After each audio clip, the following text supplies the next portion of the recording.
Hey guys, tonight we begin with one of ancient Rome's more unusual professions, the orgy planner. Yes, someone had to schedule the wine, supervise the grapes, organise the entertainment, and make sure no one accidentally brought their mother-in-law. It might sound absurd, even decadent, but Roman feasting culture wasn't just about indulgence. It was about power, status, networking, and, well, quite a bit of nudity. So before you get comfortable, take a moment to like the video and subscribe, but only if you genuinely enjoy what I do here. And let me know in the comments where you're tuning in from and what time it is for you. It's always fascinating to see who's joining us from around the world. Now dim the lights, maybe turn on a fan for that soft background hum, and let's ease into tonight's journey together.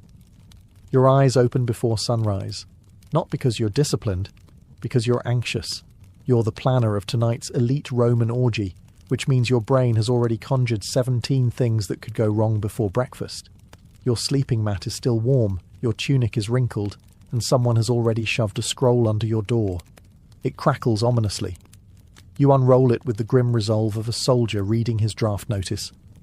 It's from your patron's wife, who would like to remind you that last time the rose petals were yellow, not red, and guests noticed. You haven't even touched your barley yet. Outside, Rome is just waking up. But you're already juggling flaming amphorae in your mind. Today's guest list includes senators, artists, philosophers, 2 courtesans who hate each other, and, rumour has it, someone from the imperial family. Of course, no one tells you who. Could be a cousin. Could be Caligula. Either way, you'll be blamed if someone's peacock isn't sufficiently massaged. You step into your sandals and begin the day like any good Roman orgy planner, with dread and a clipboard. First order of business? Staffing.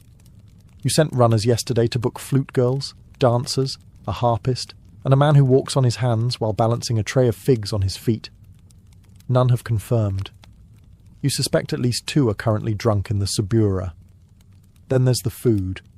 You've requested oysters, honey-roasted dormice, figs, dates, olives, and several questionable meats from the eastern provinces.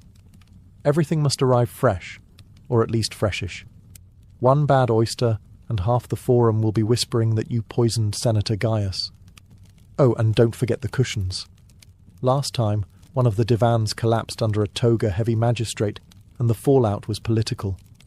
This time, the couches must be sturdy enough to handle whatever happens on them.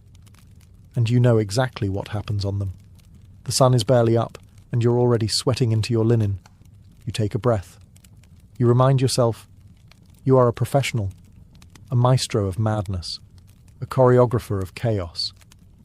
It's going to be a long day, but the cushions will be fluffed, the wine will be poured, and the guests will never know how close you came to screaming. Not yet, anyway. It's still early, and already you're unrolling a fresh scroll, today's updated guest list. You read it slowly, bracing for disaster. It's not a seating chart. It's a delicately balanced social powder keg, with olives on top. Lucius Calpurnius Piso is attending, naturally. He comes to everything and always insists on reclining in the centre couch, preferably next to someone else's wife. Problem is, his wife, Aurelia, is also coming. She wasn't invited, but that's never stopped her before. You make a note. Separate couches, separate wine sauces, and definitely no harp solos while they're both in the room. Last time, she threw a garum jug. Next, Senator Petronius Arbiter has accepted. A witty man, a dangerous man, known for his tongue, and not always in a poetic sense.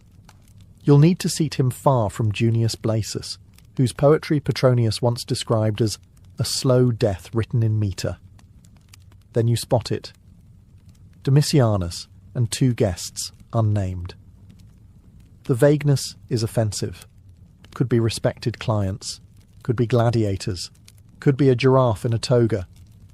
You write flexible seating, West End, and move on.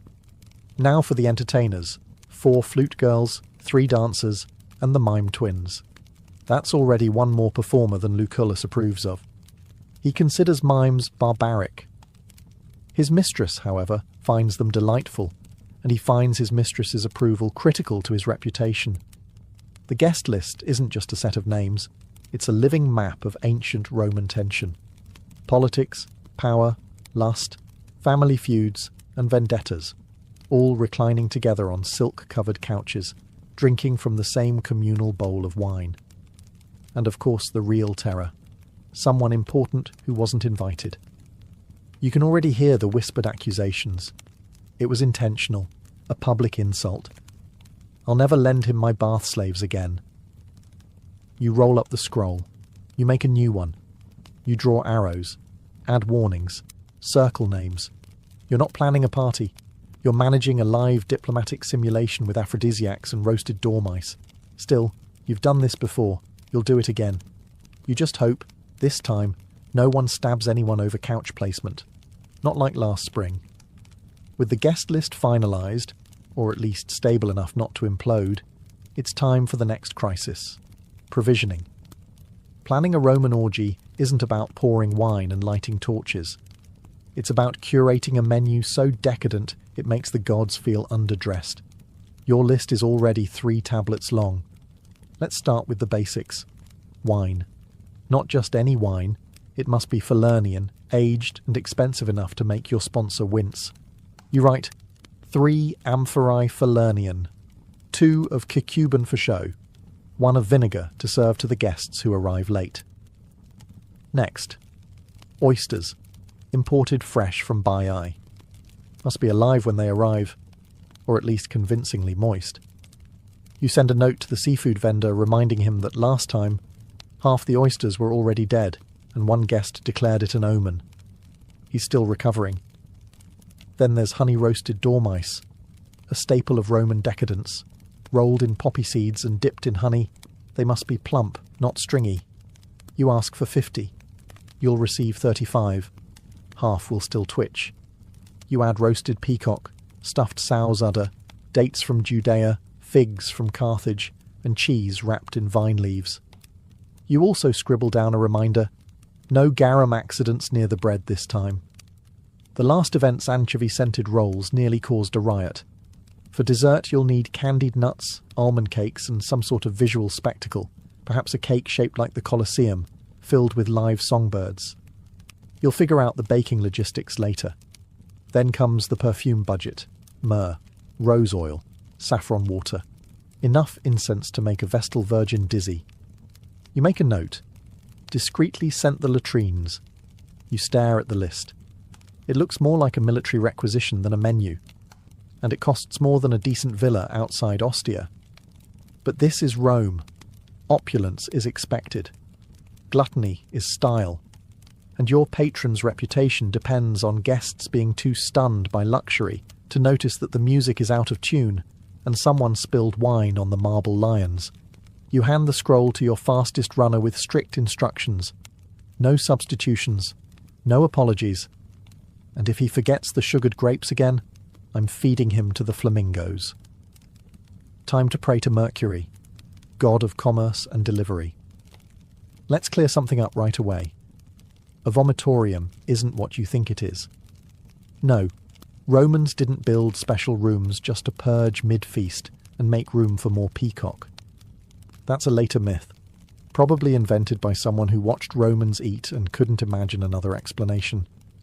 The vomitorium, in reality, refers to the entrance and exit passages in Roman amphitheatres, where crowds spewed out after events. But that doesn't stop modern imaginations from picturing marble-tiled throw-up lounges filled with perfumed nobles and feather fans. That said, Romans did overindulge, and if a guest quietly excused themselves to step out and refresh, no one asked questions. So as an orgy planner, it's your job to make sure the entire venue, from atrium to triclinium to discreet garden alcove, is ready to absorb the consequences of excess, in style. You begin the inspection. The banquet hall floors must gleam. Mosaic tiles, especially the part with Bacchus riding a panther, need a quick polish. You personally remove a grape stem stuck in the grout from last week's gathering. You know your standards. The latrines are cleaned, perfumed, and stocked with fresh sponges on sticks. The lemon-scented vinegar is refreshed. A candle burns gently near the doorway, not for light, for dignity. Out in the courtyard, you double-check the fountain basins. Guests have a habit of reclining too far and toppling in after their fifth goblet. Last time, a general's wife nearly drowned in the koi pond. You've since removed the koi. You can't remove the wife. You pass through the perfume room, where oils and salves are arranged like an apothecary for indulgence. Rose, cinnamon, myrrh. You sample one, and your wrist smells like a love letter to Venus. Perfect. Next, you inspect the vomitorium myth room. That is, a quiet hallway with a curtain, a chair, a bronze basin, and a polite slave stationed with a fan. It's not called that, of course. It's called the retreat, but everyone knows what it's for, and it too must sparkle, clean, scented, and luxurious. No matter how indulgent things get tonight, no one leaves this party feeling undignified. If they do purge, they'll do it surrounded by polished marble and tasteful murals of satyrs. That's your promise. It's mid-morning, and it's time for the most delicate part of your job. Not selecting wines, not managing nobles, but addressing the staff. A Roman feast of this magnitude requires people. Lots of people. And none of them woke up today hoping to be part of another nobleman's indulgent fever dream. You gather the team in the atrium, 23 bodies, each with a role. Most are slaves, some born in the household, some bought for the specific purpose of carrying trays, pouring wine, or looking attractive while silent. A few are paid performers. All are stressed. First up, cupbearers. You assign them their zones: central triclinium, periphery lounge, west garden.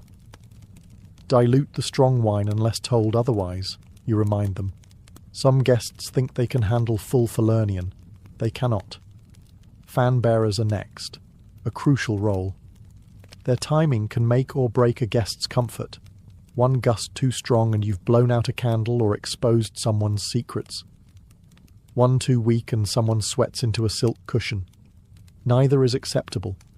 Fruit attendants, yes, they're a thing, are instructed to refresh trays constantly, peel grapes only upon request, and discreetly remove any fruit that begins to resemble a raisin.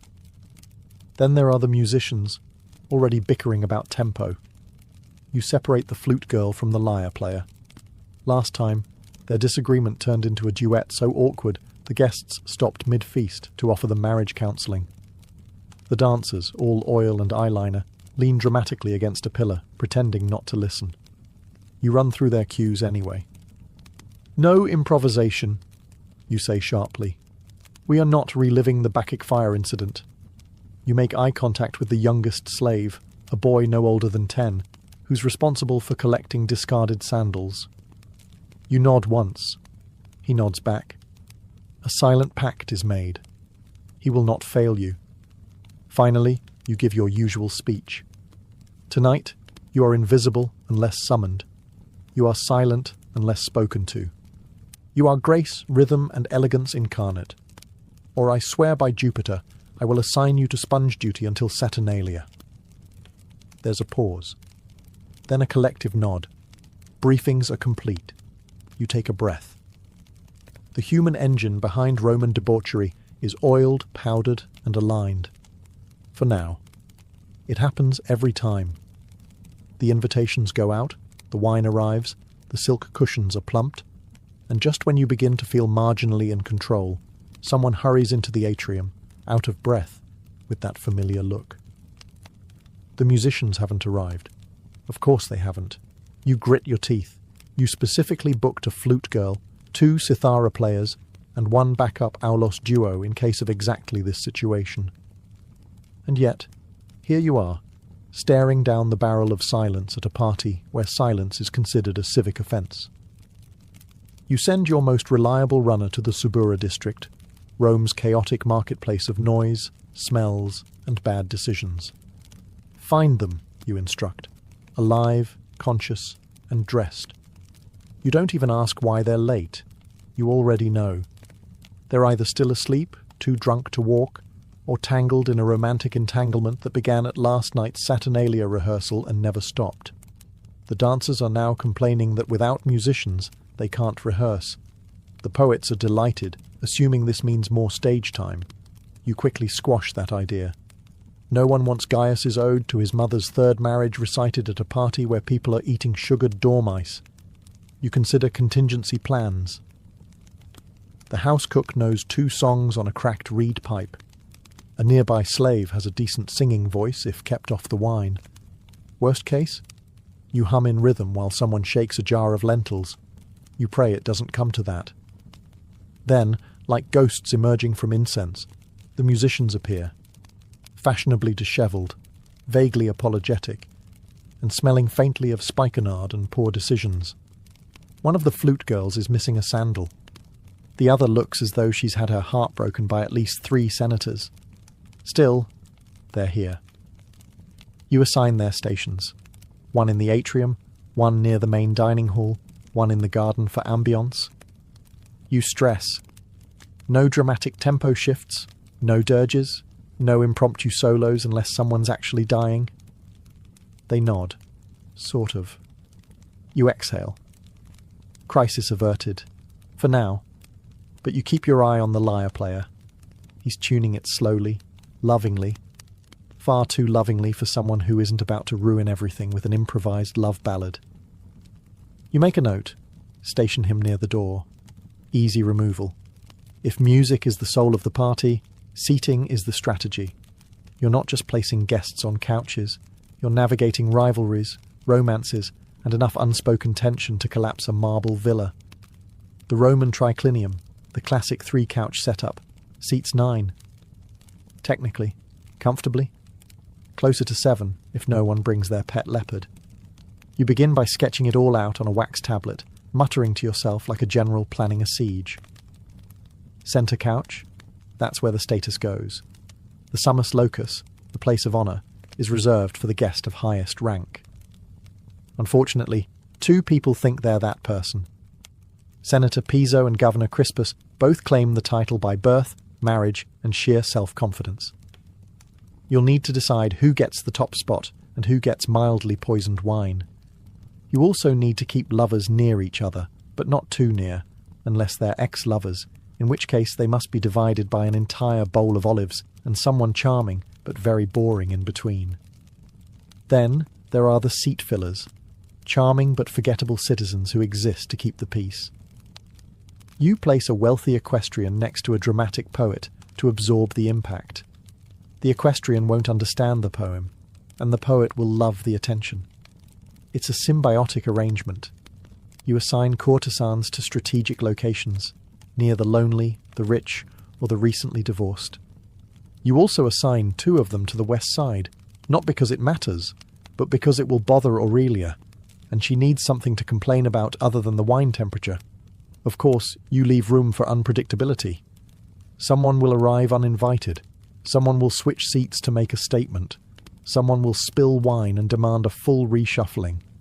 You leave a few empty cushions, plausible deniability, last-minute flexibility, and a place for the poet to sulk if needed.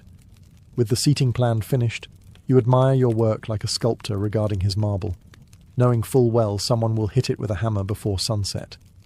You roll up the scroll and hand it off with this instruction. Place name tags in wax, and for the love of Jupiter, don't let anyone switch them. You know they will, but at least you tried. If the orgy is a performance, the kitchen is the backstage arena, and it smells like fire, figs, and utter panic. By mid-afternoon, the entire household is a choreography of controlled culinary chaos. The main cook, a former naval cook turned domestic warlord, is already shouting at a terrified assistant over the proper stuffing ratio for roasted dormice. You hear the words, honey, poppy seeds, and I will personally throw you into the Tiber. Excellent. Everything's on schedule. The main attraction tonight? Peacock, roasted whole, feathers reapplied for dramatic flair. It looks magnificent, tastes like shoe leather, and is mostly served so rich guests can brag about chewing something that had once strutted like a diva. The kitchen is also prepping a pig, which has been stuffed with live birds. Yes, that's a real thing. You roast the pig, slice it open at the table, and surprise. Doves fly out. It's impressive, unsettling, and only mildly traumatic for the doves. Platters of figs, dates, and honey cakes line the counters. A pastry shaped like the Colosseum is being glazed. A slave accidentally eats part of it. He's promptly reassigned to grape-fetching duty. In one corner, someone's stirring a vat of garum, that infamous Roman fish sauce made from fermented anchovies and the tears of anyone within sniffing range. You remind them loudly to keep it away from the bread. One garum-soaked loaf ruined last month's affair and started a 5-day feud between two magistrates. Meanwhile, the wine storage is being arranged. Amphorae of Falernian for the main guests, cheaper vintages for those who won't know the difference. You make sure the amphorae are labelled subtly. You've been burned before, literally, by an angry consul with a sensitive palate. Every corner of the kitchen hums with tension. Platters being polished, sauces reduced, meats larded, and pastry horns filled with mystery.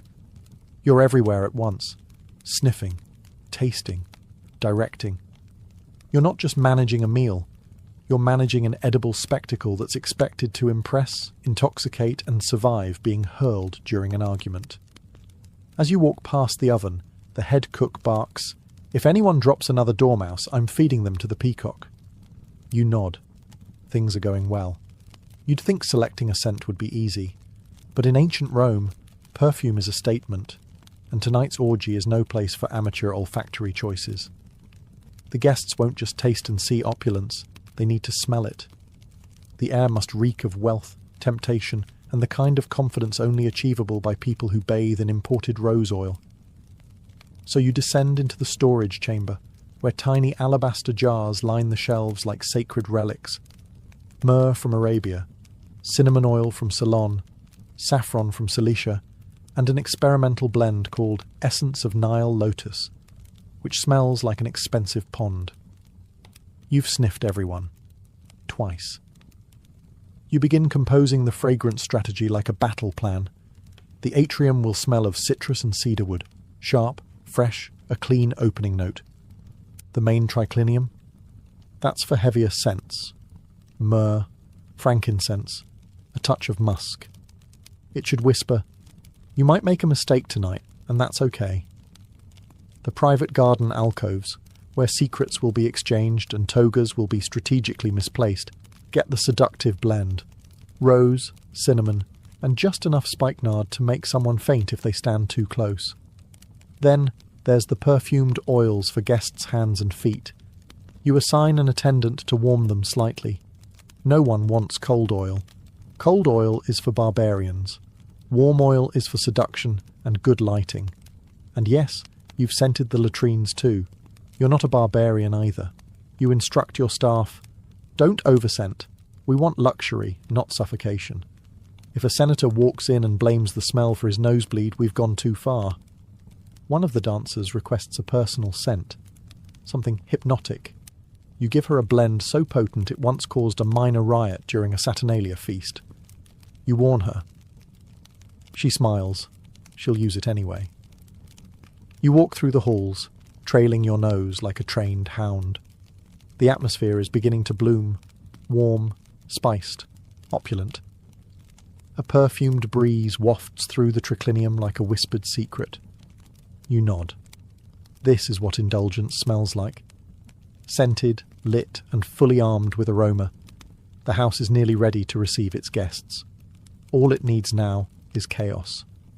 It's late afternoon. The air smells of warm citrus, roasted meat, and very expensive decisions. You've assigned every task, threatened everyone necessary, and bribed the harpist to stay sober until at least dessert. Now comes the moment of truth, the final walkthrough. You start at the entrance, where oil lamps are being lit one by one. They flicker gently across polished marble, casting a golden glow that says, "You're not poor, not tonight." A flower boy sprinkles fresh petals at the threshold. You remind him not to overdo it. Last time, someone slipped on lavender and sued. Into the atrium. The bronze fountains are running. Grapes are pyramided in absurdly impractical displays. Pillows have been beaten, fluffed, and positioned with unnatural symmetry. You move one slightly to make it look less staged. It's important that decadence feels effortless, even if it's taken 32 hours and 2 minor breakdowns to achieve. Next, the triclinium, the main event space. Tables are low, recliners are perfectly angled. Each cushion has been dusted, perfumed, and strategically rotated to hide any wine stains from last month's senator's birthday disaster. You do a bounce test, soft enough to comfort, firm enough to survive. Activity. You inspect the tableware, silver goblets, bronze platters, blown glass amphorae. Bread is artfully arranged. Cheese is sweating slightly, but you decide it adds authenticity. You quietly remove a beetle from a fig. No one saw. It never happened. In the garden alcoves, the lighting is soft and ambiguous, just dim enough to be flattering, just bright enough to avoid accidents involving potted plants and dignity. A servant fans incense. The effect is ethereal. You pause and let yourself enjoy it, briefly. You spot a small detail. A flower out of place. You fix it. Another. A curtain that's not quite even. You adjust it. A final check. You inhale deeply. You listen. You walk through the space like a guest. It's beautiful. Ridiculous. Excessive. Perfect. You sigh. For a moment, you let yourself believe it's all under control. Then someone rushes in. The guest of honor has arrived early, and he brought 3 extra wives. Of course he did. You smile tightly, straighten your tunic, and step into the fray. The first knock is not so much a knock as it is a dramatic thump followed by laughter. You take a breath. Here we go. The door opens. A slave pulls back the curtain with just enough flourish to impress but not overshadow. Your first guest, Lucius Calpurnius Piso, strolls in like he owns the place, despite not paying for any of it. He smells of strong wine, ambition, and imported cologne that cost more than a soldier's annual wage. He greets you with a grin and a wink. Tonight, my friend, we make Bacchus blush. Behind him, a trail of courtesans, a minor poet, and a man carrying a small lyre who may or may not be invited. You decide not to check. Guests begin pouring in, flowing robes, gold-threaded tunics, embroidered sandals, and expressions of affected boredom. They've all arrived early to show they're important, and they've all had at least one drink to show they're relaxed. You mentally recalibrate the wine rations. A slave offers perfumed towels. Another presents rosewater. One guest refuses both and instead demands a small amphora of something more Dionysian. You give him spiced wine. He calls it intellectual. You don't correct him. The garden fills with murmurs, introductions, judgments, hushed conversations that are somehow louder than actual conversation. Someone's already asked where the flute girls are. Someone else is eyeing the fruit pile like it owes them money. You keep moving, nodding, adjusting. You separate 2 senators who haven't spoken since the goat insult incident. You notice that Governor Crispus is reclining far too close to someone else's wife, and that the poets are gathering in a corner like storm clouds. One of the dancers strays too early into the centre. You snap your fingers. Not yet. Timing matters. If everything begins too soon, it loses mystery. If it begins too late, guests complain. You want suspense. You want smouldering scandal. You pass a serving tray, discreetly pluck a grape, and keep walking. You spot one guest already snoring on a cushion, another polishing a dagger with butter. So yes, it's going well. For a Roman orgy, controlled chaos is the highest compliment. And tonight, you're almost insulted. The lyres are tuned. The flute girls are finally sober, or at least balanced, and the dancers are oiling their limbs like they're about to go into battle. You give the nod. The entertainment begins. A hush falls over the triclinium as the first dancer steps forward, golden veils flowing, anklets chiming, eyes fixed somewhere between divine inspiration and complete apathy. she begins to move. It's graceful, hypnotic, and exactly the level of theatrical sensuality that makes elderly senators feel poetic. The flute joins in, slow, spiraling notes that float through the perfumed air like incense. For a brief, beautiful moment, the entire feast slips into rhythm. Chewing slows, conversations hush, even the poet stops trying to recite. But then, of course, something goes off script. A guest demands a reenactment of the myth of Leda and the Swan. Another counters, no, Orpheus in the underworld, with real torches this time. A third suggests something involving naked gladiators, a water jug, and interpretive juggling. You smile politely and assure them it's all part of the plan. Meanwhile, the mime twins, who were specifically told to wait until the third wine course, enter early and begin miming an exaggerated scene of seduction involving a fig and a sausage. Half the room laughs. The other half looks confused. One man applauds like it's the theatre of Pompey. You resist the urge to pour wine directly into your eyes. The dancers continue. The musicians try to adapt. You spot the harpist improvising something mournful, possibly because she's just realised she's playing in the wrong key. Then someone throws a peach. At first it seems accidental, but then another guest throws a fig back.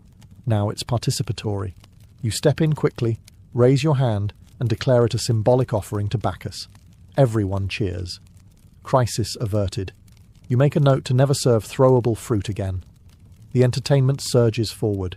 Music, movement, whispers, laughter. A flame dancer performs near the pool. A flute girl stumbles. A guest proposes to a statue. It's chaos. Gorgeous, perfumed, theatrical chaos. And this is where you shine. Orgy planner, stage manager, mood wrangler, fig diplomat. You adjust a lamp, nod to a server, and glide silently through the shadows, as if any of this was intentional. By the third course, the wine is no longer being served. It's being worshipped. The guests, draped across their couches like tipsy gods, are in full bloom, laughing too loudly, flirting too boldly, and forgetting basic facts like who they came with. You've instructed the servers to strategically dilute the wine. Falernian is strong. One amphora can convince a senator to sing poetry or confess to tax fraud. You water down the wine for the ambitious and leave it pure for the already hopeless. It's diplomacy by the jug. The conversations grow less philosophical, more personal. A young patrician loudly compares his wealth to Jupiter's. A merchant brags about owning 3 villas and a camel. A woman in pearls whispers a joke about the emperor's feet. You pretend not to hear. If she gets exiled, you'll miss her. She's great with seating arrangements. Across the hall, a poet is trying to seduce a philosopher using verse that sounds suspiciously plagiarized. You walk past just in time to hear, "Your eyes are like olives, dark and briny." You do not intervene. Meanwhile, 2 courtesans are locked in a passive-aggressive compliment battle. Each smile is a dagger. Each laugh carries the scent of strategic murder. One gifts the other a fig. You take a mental note. Remove all figs by dessert. And of course, in the back corner, someone has decided to start a drinking game involving gladiator trivia. "Name 3 famous duels or drink," someone shouts. A minor senator tries to fake his way through an answer. He's booed. He drinks. He collapses gently into a pillow and begins quoting Virgil. In the garden, a guest is giving a speech. He believes he's being profound. He's actually just explaining how many slaves it takes to keep a marble fountain clean. No one stops him. It's tradition. The wine flows faster now. Amphorae are opened like promises. Cups are never empty. Boundaries blur. Names are forgotten. Stories are exaggerated. The orgy part of the orgy is inching closer. And still, you monitor the flow like a seasoned general. You adjust lighting. You slow the music. You stop a guest from drinking perfume. The orgy is heating up. And the scandals, they're just beginning to simmer.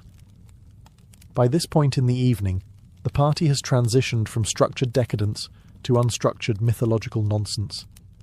Guests have stopped using names. Titled senators are referring to each other as Apollo, Venus, or that guy with the peacocks. Someone has fashioned a laurel wreath out of table herbs. You spot 3 people in the fountain.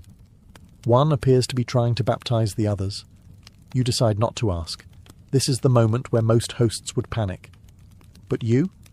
You sip watered wine calmly and begin quiet damage control. The gladiator wrestling reenactment has moved dangerously close to the mosaic of Neptune. You reroute them gently, offering a tray of dates as distraction. It works. They fall for it like toddlers with tattoos. You notice 2 guests missing. You find them under the table, arguing about stoicism while rubbing each other's feet. You cough discreetly. They nod and pretend to be looking for a lost bracelet. In the west alcove, the flute girl has burst into tears. A guest asked if her instrument was tuned, which she interpreted as a metaphor for something else entirely. You send over the backup lyre player and a complimentary handful of pomegranate seeds. She recovers. In the atrium, a very large man is attempting to seduce a marble bust of Venus. He's whispering sweet nothings and slowly feeding it olives. You send a servant to gently turn the bust away to avoid scandal. The man takes it as a challenge and begins reciting love poetry. You allow it. Frankly, it's better than his earlier conversation about grain tariffs. Someone knocks over a torch. You catch it before it hits the tapestry. You do not flinch. You do not sweat. You are the still centre in a storm of satin, grapes, and moral compromise. You walk the room like a high priest of excess, adjusting, smoothing, redirecting, a hand on a shoulder, a look across the room, a raised brow that says, "Don't throw that goblet, Cassius." He puts it down. He knows better. This is your art, your chaos, and you've tamed it, just enough. But it's not over yet. You hear the distinct sound of someone riding a wine cart down the hallway. You take another sip. It's almost dawn. Dawn breaks with all the subtlety of a dropped amphora. Sunlight creeps across the marble floors, illuminating the carnage. Overturned goblets, a sandal stuck in a fruit bowl, and a nobleman sleeping face down in a decorative urn. The oil lamps are sputtering out. The perfume has faded into something resembling regret. You step carefully over a passed-out flute player and begin your final round of damage assessment. The cushions are askew. Several togas are draped across statues in ways that could qualify as art or evidence. Someone wrote a philosophical limerick on the wall in wine. It doesn't rhyme, but it is surprisingly insightful. You find your way to the triclinium. A pile of olives has been arranged into a crude likeness of the emperor. You consider preserving it, then quietly kick it under the table. The slaves begin the silent ritual of post-orgy cleanup. Wine-stained linens are bundled up. Half-eaten peacocks are carted off. Incense ashes swept into neat, dignified piles. You give instructions in a hushed voice, as though speaking too loudly might awaken the deeper chaos. You check on the guest list. Everyone accounted for. No deaths. 1 sprained ankle. 2 spontaneous marriages. 1 very polite note left by a departing philosopher that simply reads, "Thank you. I've learned things I must never speak of." You make a list titled Debrief. It includes, never serve throwable fruit. Do not allow live poetry battles near open flames. Keep Venus statue in storage during future events. Seat Crispus far from anyone with legal representation. Someone groans loudly from under a table. You nod in acknowledgement but offer no help. The party is over. Everyone must face their own consequences. In the garden, doves are still wandering from the pig-burst performance. You gently herd them into a corner and throw them some leftover candied almonds. They deserve something sweet after the evening they've endured. You take one last look around. It was a mess, a triumph, a diplomatic nightmare with grapes. And you survived it. You retire to your room, kick off your sandals, and collapse onto your mat. No applause, no awards. Just the knowledge that no one saw the chaos, because you absorbed it. Tomorrow, They'll tell stories about how perfect it was. You'll just sleep. Started with a whisper of wind, dry, crackling, bitter. The soil of the Great Plains, once black and rich, had turned to powder, and now that powder took flight. Farmers who once danced in golden wheat fields stood helpless as their land, their future, quite literally blew away.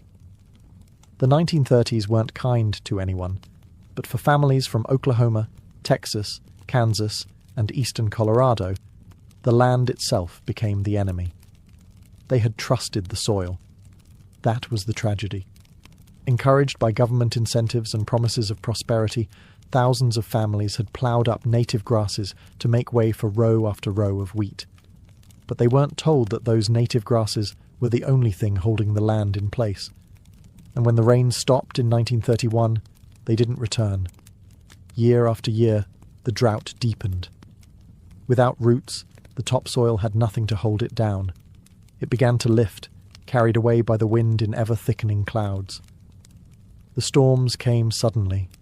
One moment, the sky was blue. The next, it was black, as if night had fallen in the middle of the day. Walls of dust hundreds of feet high swallowed entire towns. Livestock suffocated. Cars stalled. Children developed dust pneumonia. Mothers sealed windows with wet towels and stuffed newspaper into the cracks of doors, but the dust still crept in, coating dishes, furniture, lungs. People started calling it the Dust Bowl. On April 14, 1935, forever known as Black Sunday, a storm so massive swept across the plains that some believed the world was ending. A preacher in Oklahoma reportedly told his congregation to go home and prepare for judgment. That storm stretched for over 200 miles, blotted out the sun, and turned day to darkness for thousands.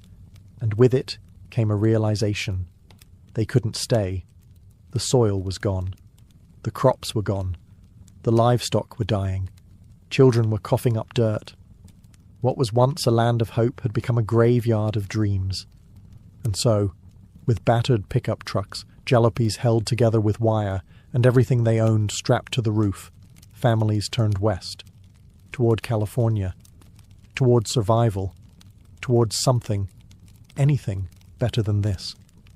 They didn't yet know what waited for them on the other side, but they knew what they were running from, and it was gaining on them. The road west wasn't paved with gold, it was paved with desperation. As the Dust Bowl ravaged the plains, an exodus unlike any other in American history began. Families piled into rickety Fords and Chevrolets, often with 4 flat tires and more children than seats. Everything they had, mattresses, kettles, washboards, and heirlooms, was lashed down with rope. Their destination was a dream. California. Route 66 became the artery of escape. It stretched from the Dust Bowl states to the Pacific, winding through New Mexico, Arizona, and into California's Central Valley. For many, it wasn't just a road, it was a lifeline. Towns along the route swelled with migrants, camps sprang up near gas stations, and any rest stop with running water became a temporary home. They came by the thousands. An estimated 2.5 million people fled the southern plains during the 1930s. Most were small-time farmers, sharecroppers, and field hands. They left behind mortgages they couldn't pay, fields they couldn't save, and homes they could no longer live in. Many never looked back. Others wept as they crossed the state line. But California wasn't the promised land they had imagined. Newspaper ads had promised farm jobs and lush fields, but the reality was far harsher. By the time most migrants arrived, the Great Depression had already choked off much of the economy. Work was scarce, and wages were lower than survival required. At the state border, California Highway Patrol officers began turning people away if they looked too poor. Derogatorily nicknamed Okies, regardless of whether they were actually from Oklahoma, these migrants were viewed with suspicion and often outright hostility. Locals feared they'd bring crime, disease, or worse, competition for scarce jobs. Still, the travellers pressed on. In makeshift camps called Hoovervilles, named after President Hoover, who many blamed for their plight, they slept under tarps and cardboard. In the fields, they picked peaches, grapes, cotton, whatever was in season. Their children worked beside them, often in the blazing heat. A day's pay might buy a little bread, maybe beans. And yet, even through hunger and humiliation, they carried hope. Hope that the next field would pay better. That California would eventually deliver on its dream. That the road, however long and dusty, led somewhere better. Because to turn back wasn't just impossible. It meant surrender. And none of them were ready to do that. Once in California, the dust didn't follow them, but the hardship did. For the thousands of families who arrived seeking a better life, what they found instead were crowded, unsanitary migrant camps and a cold welcome from the locals. Entire communities of tents, shacks, and makeshift huts sprang up on the outskirts of towns and orchards. These were not homes, they were survival zones. Families crammed into shelters made from salvaged wood, tin scraps, cardboard and canvas. There was little privacy. Water came from communal pumps. Toilets were often nothing more than dugout pits, shared by dozens. Illness spread fast. Malnutrition weakened the old and the young. Babies cried for milk. Parents prayed for work. The air might have been cleaner than Oklahoma's, but the mood was still suffocating. Tensions simmered. Local Californians saw the migrants as a threat.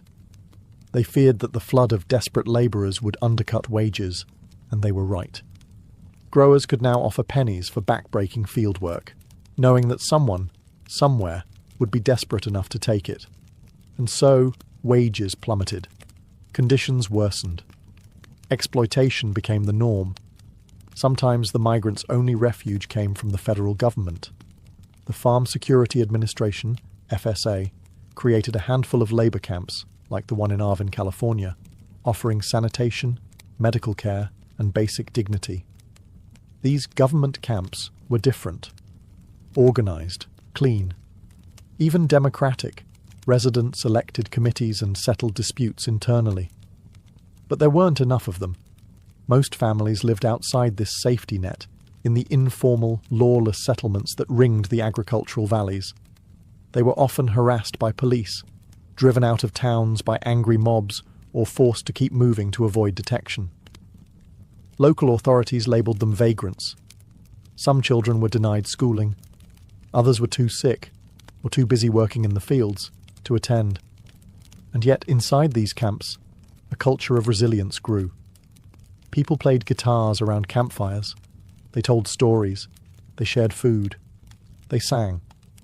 Songs like Hard Travelin' and Do Re Mi gave voice to their pain and their perseverance. These weren't just sad ballads. They were anthems of survival. Because even when life stripped them of land, home and security, they still clung to community. And with community came strength. They were poor, but they were not broken. And slowly, something powerful began to grow amid the hunger: solidarity. For the children of Dust Bowl migrants, childhood was not a time of play. It was a daily exercise in endurance. Their toys were often sticks. Their games played in dirt lots beside roadside camps, and their classrooms were fields of crops. The Great Depression had already strained America's youth, but for these children, poverty came with an extra layer of dust and displacement. They weren't shielded from the struggle. They were part of it. Even young children worked alongside their parents, stooping to pick cotton, grapes, or beans for a few cents a day. Some were as young as 6, their small fingers blistered and raw by the end of each shift. School was a luxury. Constant relocation meant constant interruption. By the time they enrolled in a new school, it was time to move again. And if they made it to school at all, they were often unwelcome. Labelled Okie kids, they were mocked by peers and sometimes even by teachers. Their clothing, patched, sun-bleached, and often shared between siblings, marked them instantly. Their accents, their dust-bitten skin, their silence born of hunger, they all set them apart. Some schools refused to enroll them altogether. Others required them to clean toilets before attending class. Yet amid the adversity, these children developed an uncommon grit. They learned to care for younger siblings while their parents worked. They carried jugs of water to the fields, fixed broken shoes with scraps of rubber, and helped stretch meals made of beans, cornmeal, and lard. Despite the odds, there were small triumphs. Relief agencies occasionally provided books, soap, and even makeshift schools. In the rare government camps with stability, children could laugh, read, and learn, if only for a little while. It wasn't much, but for a child who had lived through dust storms, hunger, and homelessness, it was a start. Some grew up to remember these years, not just as ones of deprivation, but of togetherness. Families, though poor, were tightly knit. Storytelling, music, and shared chores created bonds that lasted lifetimes. The children might not have had toys or birthdays or summer vacations, but they had one another. And as they grew, many carried that resilience into adulthood, becoming the first in their families to find stable jobs, finish high school, or join the military in the coming war. They were children of dust, yes, but also children of determination. As the Dust Bowl migrants toiled in California's fields and camps, their stories didn't vanish. They transformed into song. Music became both a comfort and a weapon, a way to preserve dignity and protest injustice when words alone weren't enough. In the rhythm of guitar strings and the verses of folk ballads, the pain, pride, and perseverance of the migrants came alive. Nowhere was this more visible than in the music of Woody Guthrie. A native Oklahoman himself, Guthrie became the voice of the displaced. He travelled alongside migrants, slept in the same camps, and picked in the same fields. What he saw, he sang. His songs weren't abstract. They named real places, real struggles, real heartbreak. Do Re Mi, for example, warned hopeful migrants that California wasn't the paradise they had imagined. California is a Garden of Eden, a paradise to live in or see, but believe it or not, you won't find it so hot, if you ain't got the do-re-mi. Guthrie's songs echoed through dusty camps, played on battered guitars, harmonicas, or simply sung aloud. They were passed from tent to tent, worker to worker. These weren't just melodies, they were oral history. They reminded listeners they weren't alone. They turned shared pain into collective strength. But Guthrie wasn't the only one. Across the camps, migrants created their own songs about lost farms, cruel foremen, the long road west, or hopes for a better tomorrow. These songs told the truth when newspapers didn't, when politicians wouldn't. They spoke of exploitation, hunger, police harassment, and broken dreams, but also of love, faith, and resistance. This music influenced the rising American folk scene and became part of a larger cultural shift. It exposed listeners beyond California to the harsh reality of life for Dust Bowl refugees. It built empathy. It planted seeds of activism. Over time, these songs helped fuel support for reform. They humanized statistics. They pierced through indifference. They challenged the narrative that the migrants were lazy or unwanted. In melody, they proved otherwise. Because when the land failed, and the work was cruel, and the people were hostile, there was still the music.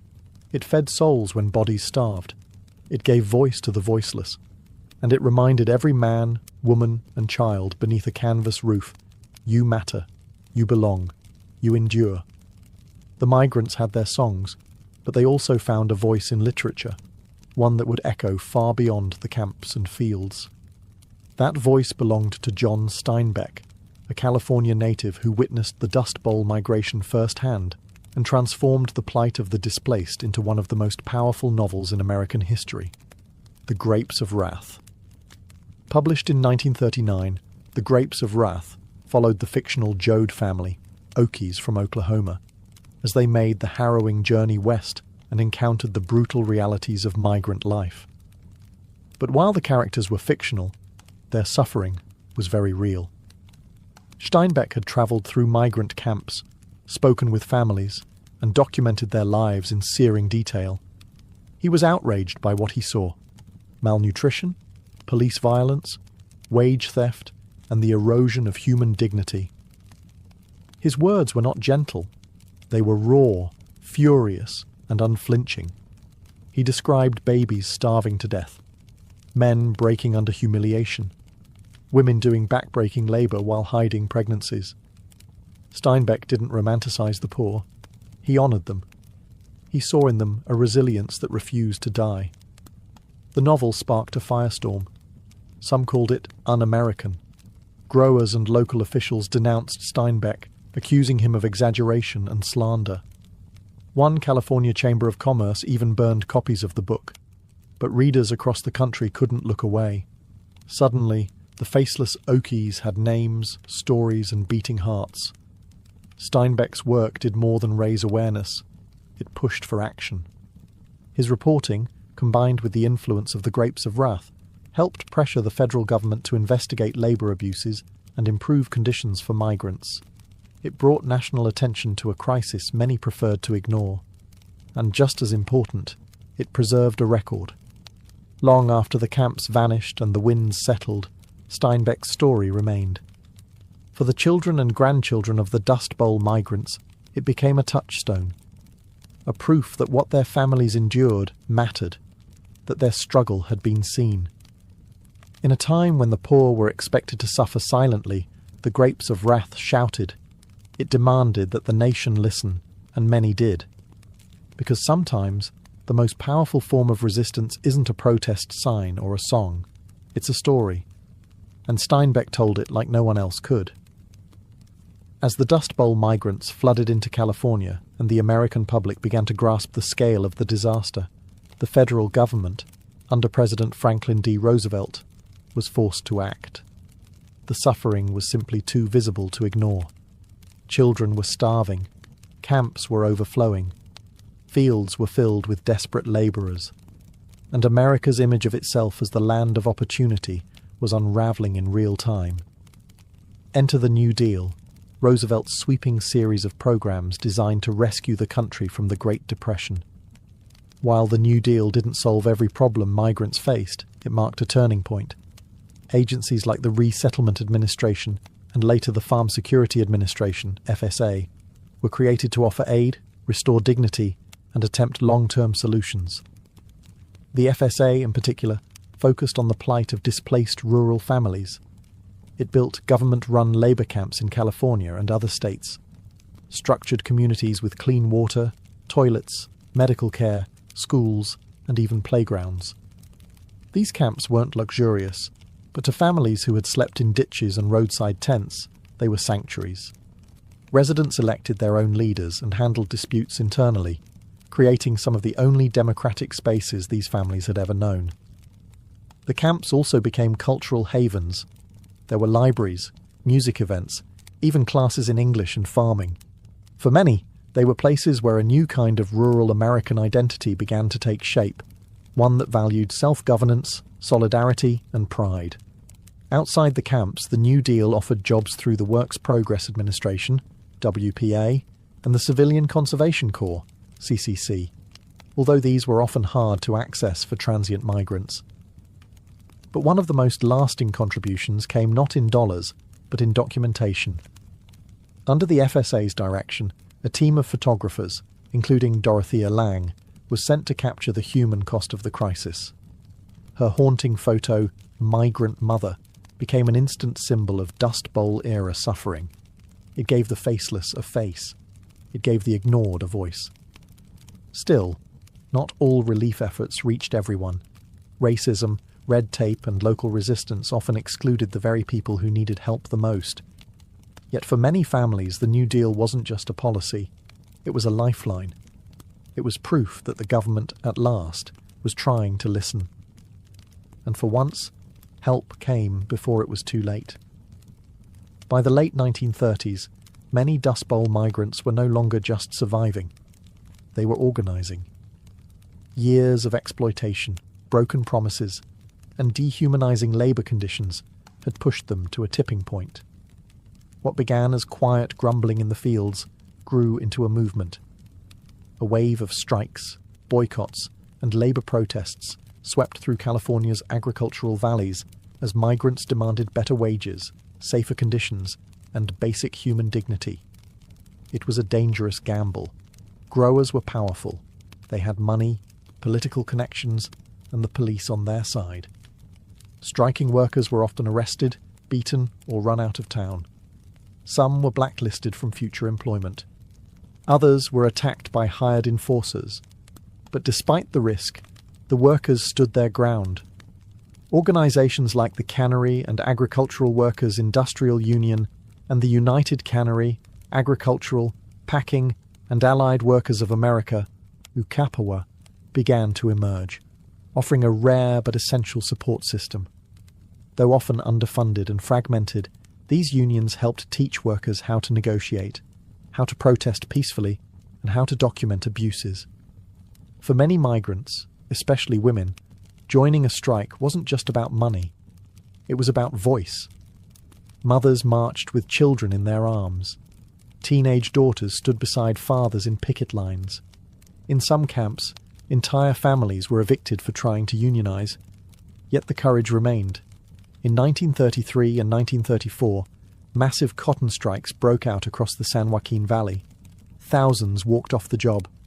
While growers tried to break the momentum with intimidation and violence, the strike gained national attention, and after long weeks of protest, workers won a modest pay increase, proof that resistance could work.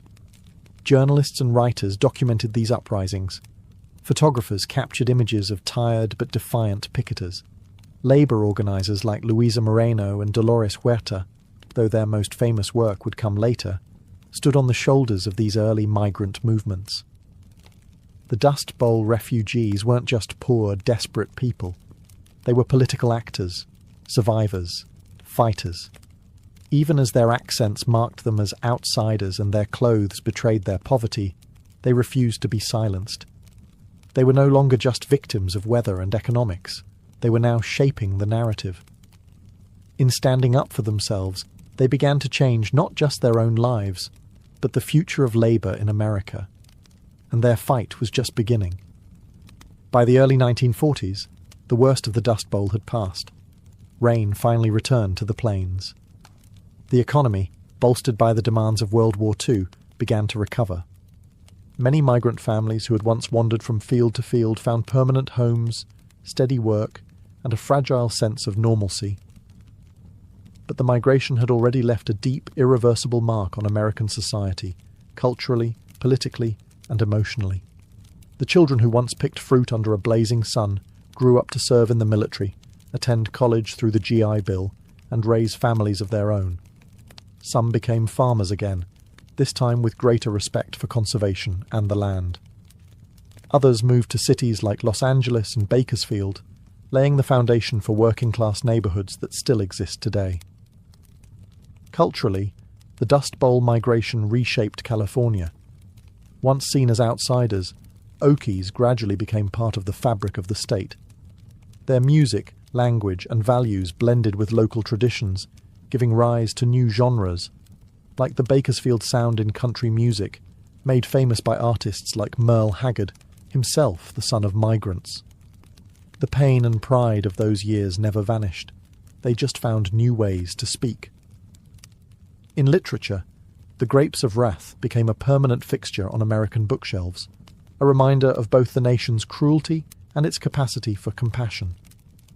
In politics, the Dust Bowl era helped fuel the labor rights movement, land conservation efforts, and broader awareness of the need for a social safety net. The lessons weren't just historical, they were environmental.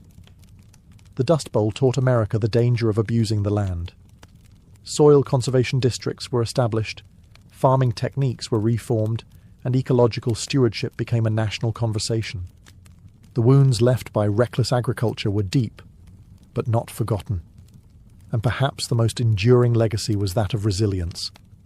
These migrants had faced nature's wrath, economic collapse, hunger, and hate. They had been spat on, shut out, and shoved aside. But they endured, they adapted, and they helped build the modern West. Today, descendants of Dust Bowl migrants still carry the stories of hardship and grit. In dusty family albums, in old camp photos, in the chords of a Guthrie song, they remember. Because the Dust Bowl wasn't just a disaster, it was a defining chapter of American identity. One written in dust, yes, but also in determination. Imagine a world with no paper, no books, no Google, just memory and voice. That was the reality for nearly all human societies for most of our existence. Long before alphabets were carved into stone or ink flowed onto parchment, knowledge was preserved in stories, songs, and spoken rituals. Oral tradition wasn't just a method of sharing information. It was the primary engine of civilization itself. In these societies, memory was a sacred duty. Stories weren't told for entertainment alone. They were the vessels of identity, law, morality, and survival. Elders passed on creation myths, ancestral lineages, laws, customs, and taboos. Farmers learned planting cycles from seasonal chants. Hunters remembered terrain through rhythmic recitations. Parents taught children life lessons through fables and parables. Everything essential, who we are, where we come from, how to live, was carried in the voice. Because there was no written backup, accuracy mattered. Oral cultures developed sophisticated memory techniques to preserve knowledge. Rhythm, rhyme, meter, repetition. These weren't stylistic choices. They were mnemonic devices. Stories had structure for a reason. Chants and epics were designed to be unforgettable, and they had to be. In a world where the past lived only in minds and mouths, forgetting wasn't just a lapse, it was a cultural crisis. But oral tradition was never static. It was flexible, responsive.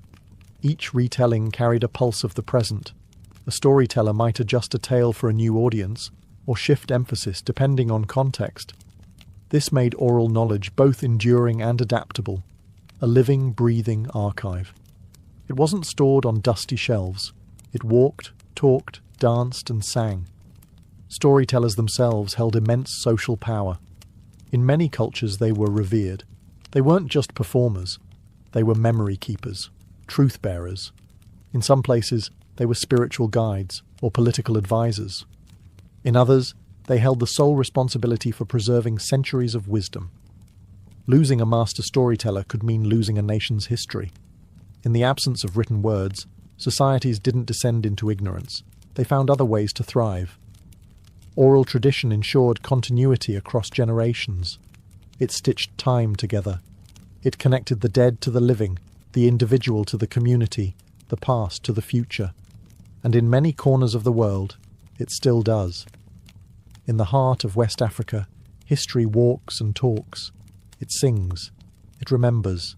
It lives in the voice of the griot, a figure who is at once historian, storyteller, musician, genealogist, diplomat, and spiritual guide. In societies stretching from Mali to Senegal to Guinea, griots have preserved centuries of memory without ever writing a single word. The role of the griot isn't just cultural, it's essential. For the Mande peoples and others, griots are keepers of oral archives, entrusted with the collective knowledge of clans, lineages, and empires. They know who married whom, who fought which war, what treaties were signed, and what legends lie behind every village name. A griot can recount a genealogy that spans dozens of generations, recited without hesitation. This isn't casual storytelling. Griots undergo years, sometimes decades, of intense apprenticeship. From a young age, they are trained to memorize thousands of lines of verse, master complex melodies on traditional instruments like the kora, and understand the historical, political, and spiritual weight behind each word. Knowledge is passed down orally, from master to apprentice, generation to generation. Griots often serve at royal courts, advising kings and chiefs. When a ruler makes a major decision, whether to go to war, marry into a rival clan, or forge an alliance, it's the griot who offers historical precedent, reminding leaders of past mistakes or ancient promises. In this sense, griots are not only entertainers but moral anchors. Their role helps ensure continuity, legitimacy, and wisdom in leadership. Even today, in the digital age, griots remain influential. They perform at weddings, funerals, naming ceremonies, and national events. Their stories remind communities of who they are and what they've overcome. Griots hold power through voice, an ability to preserve unity and identity across centuries of change. When colonialism threatened to erase African history by disregarding oral sources, griots stood as a living rebuke. They proved that memory could endure outside of paper, and that oral tradition was not primitive, but profound. In fact, much of what we know today about empires like Mali or Songhai comes not from colonial records, but from griots who never stopped singing. They are walking libraries, living time machines, and without them, vast stretches of African history would have vanished. Thousands of years before compasses or GPS, the peoples of the Pacific Ocean were already master navigators. From tiny canoes, they charted one of the largest expanses of water on Earth, sailing from island to island across thousands of miles. They had no maps, no written instructions. Instead, they had oral tradition, a deep, embodied knowledge passed from one generation to the next, preserved not in books, but in the blood and bones of memory. At the heart of this tradition were the wayfinders, highly trained navigators who used the stars, ocean swells, cloud formations, bird flight patterns, and even the colour of the water to find their way. This knowledge wasn't guesswork. It was precise, tested over generations of voyaging, but it wasn't written down. It was memorized through chants, songs, and visualizations, taught over many years in sacred training. One of the most famous examples of this oral memory system is the star compass, used by Polynesian navigators. This mental map divided the horizon into specific points aligned with the rising and setting of stars. Each star had meaning, direction, and seasonal timing. Wayfinders would chant these stars in a sequence, imprinting entire navigational routes into their minds like a living GPS. The knowledge didn't stop with astronomy. Navigators memorized sequences of islands, stories of past voyages, ocean swells, seasonal winds, and oral genealogies of their own lineages, because navigation wasn't just about travel, it was about identity. To sail the ocean was to trace the steps of your ancestors, to renew your connection to them with every voyage. Oral tradition also safeguarded cultural history. Myths of great migrations, origin stories, and the deeds of legendary seafarers were recited with reverence. These tales weren't just entertainment. They were survival manuals. They told when and where to travel, where fresh water could be found, what reefs to avoid, and what omens to heed. When European explorers arrived in the Pacific, they marveled at the accuracy of these navigators. Some dismissed their knowledge as luck or instinct, but centuries later, modern researchers began to rediscover the immense cognitive sophistication behind it. Today, Polynesian voyaging societies are reviving these oral traditions, training new generations in the art of wayfinding without technology, because in Polynesia, to remember is to navigate, to speak is to sail, and to forget is to be lost at sea. Long before the written word carved its place in Greek culture, bards travelled from town to town, reciting epic tales that would define Western literature. Among these storytellers was a name that echoed through millennia: Homer. Whether he was a single historical figure or a composite of many voices, Homer's Iliad and Odyssey are towering testaments to the power of oral tradition. These weren't simply stories, they were living performances. Recited aloud, often accompanied by the lyre, Homeric epics were transmitted from bard to bard, memorized in their entirety. The Iliad alone contains over 15,000 lines of verse. How could one possibly remember it all? The answer lies in the architecture of oral composition, formulaic language, repetition, epithets like rosy-fingered dawn or swift-footed Achilles. These repeated phrases weren't just poetic flourishes, they were memory aids, cues embedded in the narrative to help the performer stay on track.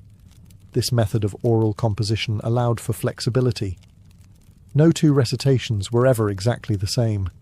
A bard could expand or shorten the story depending on the audience, weaving in local heroes or emphasizing different emotional beats. In this way, oral tradition allowed the epics to remain relevant, reshaped by each generation, even as their core remained intact. Homeric epics were more than entertainment. They were moral instruction, historical memory, and collective identity. Through the stories of Troy and Odysseus, Greek audiences absorbed lessons on honour, loyalty, cunning, fate, and the will of the gods. The performances bound communities together, reinforcing shared values and reminding listeners of their place in the tapestry of myth and memory. Even after the invention of writing, Homer's works continued to be performed aloud for centuries. The Greeks eventually committed the epics to text, but by then they had already left their imprint on Greek thought, education, and religion. They became cornerstones of classical learning, recited in schools and echoed in the works of philosophers and playwrights. The survival of Homer's tales is a triumph of the oral world. They weren't etched in stone, yet they endured longer than many civilizations. They remind us that human memory, when nurtured and structured, can rival the permanence of books. Because in ancient Greece, to recite Homer wasn't just to tell a story, it was to hold history in your breath. Long before European contact, the indigenous peoples of North America had built rich, complex civilizations without the use of written language. Their histories, laws, cosmologies, and scientific knowledge were preserved entirely through oral tradition. For these communities, spoken word was not merely a method of communication, it was a sacred force. Stories were not just told, they were shared, passed like ceremonial objects, with reverence and responsibility. Each nation, whether the Haudenosaunee, Lakota, Navajo or Hopi, had its own oral systems, suited to its landscape, cosmology and social structure. Creation stories explained not just how the world began, but how humans were meant to live within it. Animal fables taught values like respect, courage, and humility. Historical narratives preserved records of migration, warfare, treaties, and contact with outsiders. These stories were often told during winter, when families gathered in longhouses or around fire circles, reinforcing identity and kinship. The storytellers, often elders or spiritual leaders, were chosen not just for their memory, but for their integrity. They had to be exact. Embellishment wasn't encouraged unless it served a ritual purpose. Many stories had strict patterns, sacred sequences, and proper openings. A story mistold wasn't just inaccurate, it was disrespectful. Beyond history and myth, oral tradition also preserved practical knowledge. Indigenous fire ecology, agricultural systems, astronomical tracking, and herbal medicine were passed orally across centuries. The knowledge of when to plant, where to hunt, how to interpret the stars, or what plants healed wounds. This wasn't written in manuals. It was spoken from elder to youth, often in the form of story, song, or ceremony. Even diplomacy was rooted in oral memory. The Haudenosaunee Confederacy, one of the world's oldest participatory democracies, relied on oral recitation of its great law of peace, an epic constitution preserved through wampum belts and ceremonial speech, not parchment. When European colonists arrived, they often dismissed oral culture as inferior, not realizing they were speaking to societies with deep intellectual and legal traditions. In many communities today, that spoken world survives.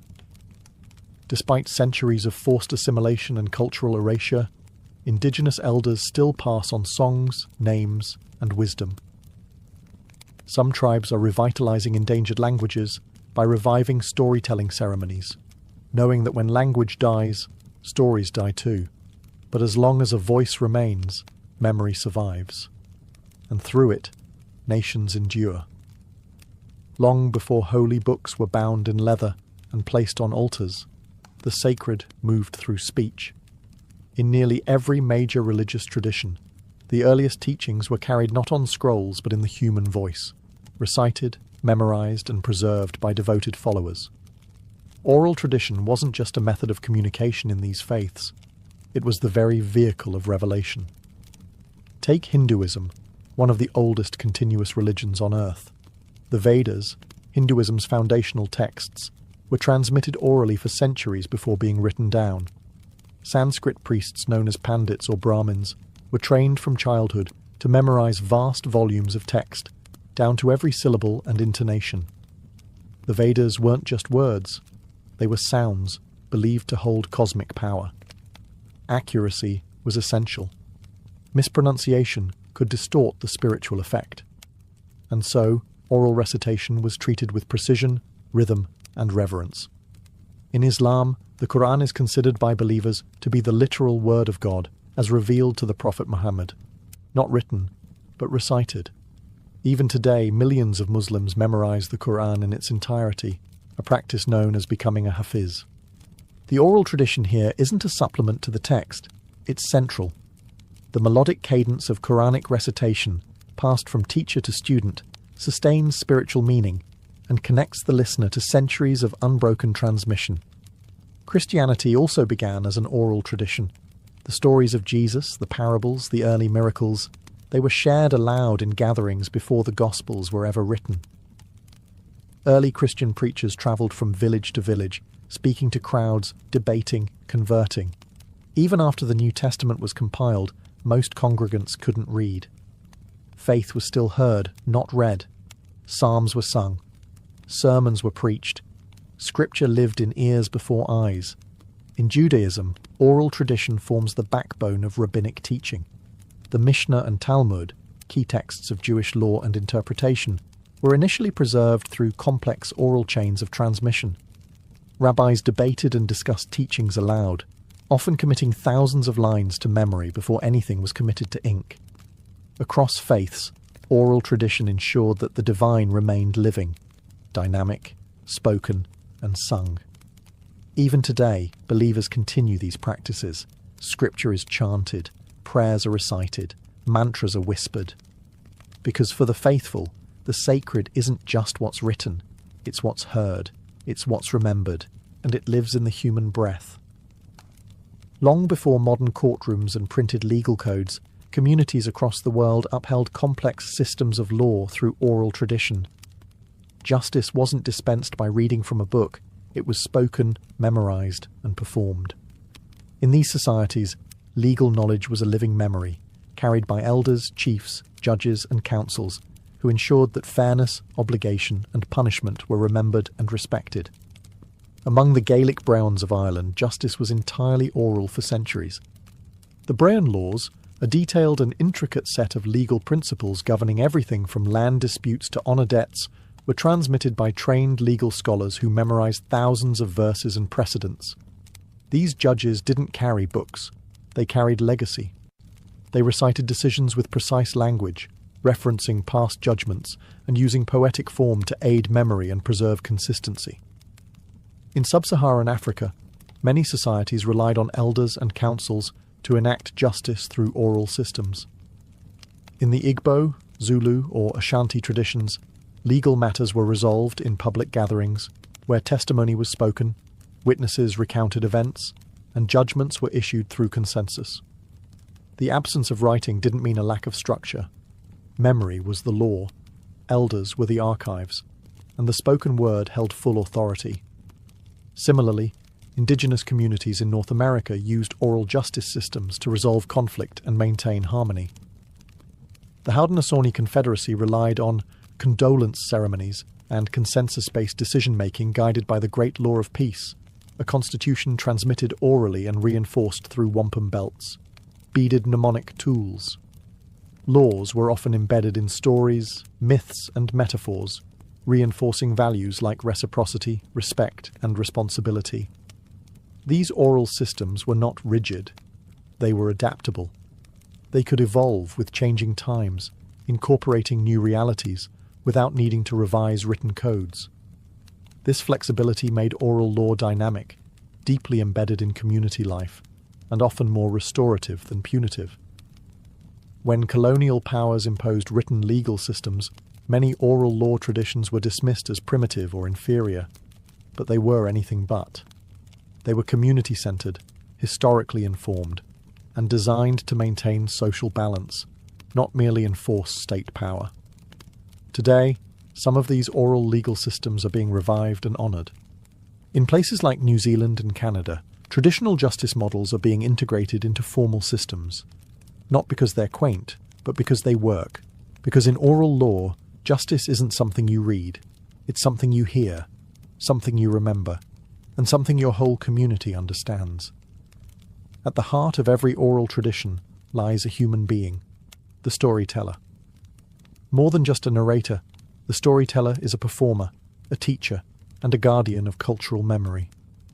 Whether standing before a royal court or sitting by a village fire, they use voice, gesture, rhythm, and emotion to transform memory into living experience. In oral societies, storytelling isn't just an act, it's an art form with structure, training, and purpose. Memory is the storyteller's greatest tool, but this isn't memory as most people know it. Storytellers often train from childhood, absorbing tales word for word, gesture for gesture, tone for tone. They learn through apprenticeship, listening to masters for years before ever telling a story themselves. Precision matters. The wrong detail can twist a sacred myth or misrepresent a lineage. And yet, flexibility is also part of the craft. A master storyteller knows how to adjust timing, tone, or content to suit different audiences, moments, or emotional atmospheres. Across cultures, performance is central. In Japan, rakugo performers sit on stage with only a fan and a cloth, bringing entire casts of characters to life through changes in pitch, facial expression, and timing. In India, the Kathakal tradition combines dance, mime, and song to retell ancient epics like the Mahabharata. In West Africa, griots use instruments like the kora to accompany their recitations, turning history into melody. Storytelling, then, isn't static. It's theatre with memory as its script. The audience is never passive. In oral cultures, storytelling is communal. Listeners gasp, laugh, respond. They know the tales, but come to hear them again, for how they're told matters as much as what is told. A familiar myth can feel new, fresh, even revelatory, depending on the teller's skill. Importantly, storytelling is not entertainment alone. It's education, history, ritual, law, and survival. A story may teach a child what plants are poisonous.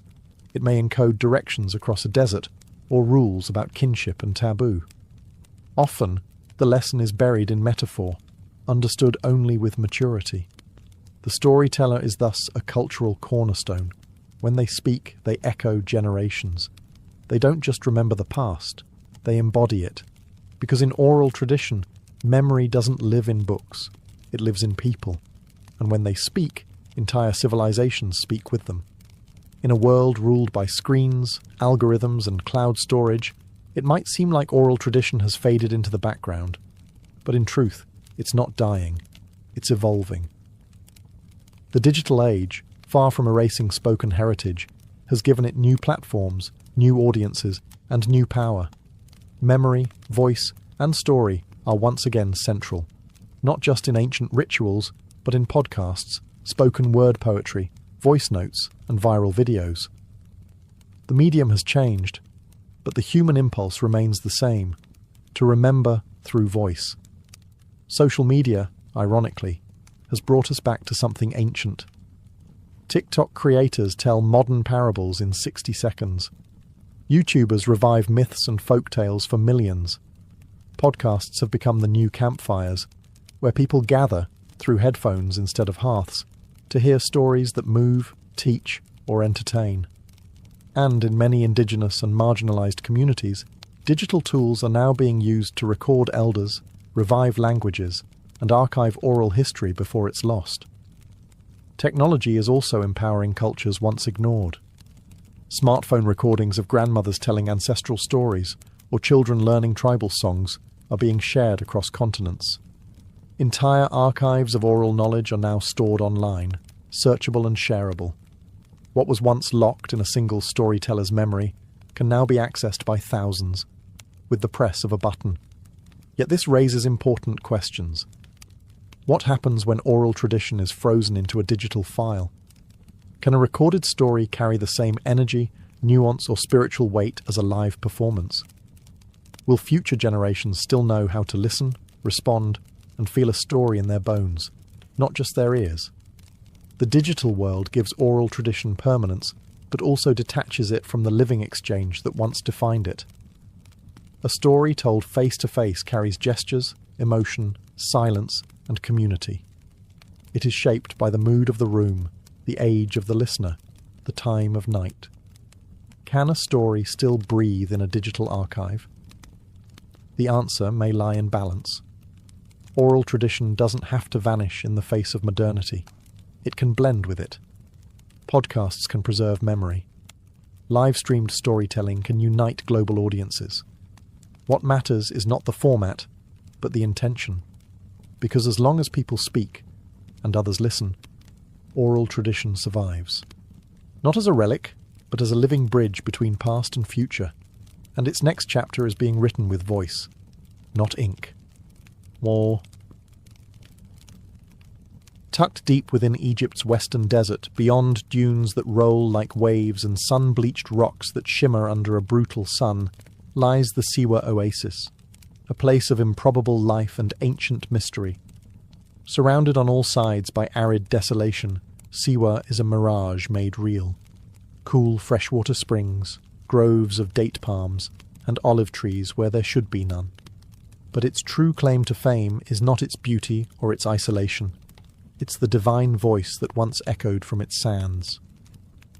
Here, at this remote outpost near the borderlands of Egypt and Libya, stood the temple of the Oracle of Amun, a sacred sanctuary dedicated to one of Egypt's highest gods. Amun wasn't just a deity of the Nile.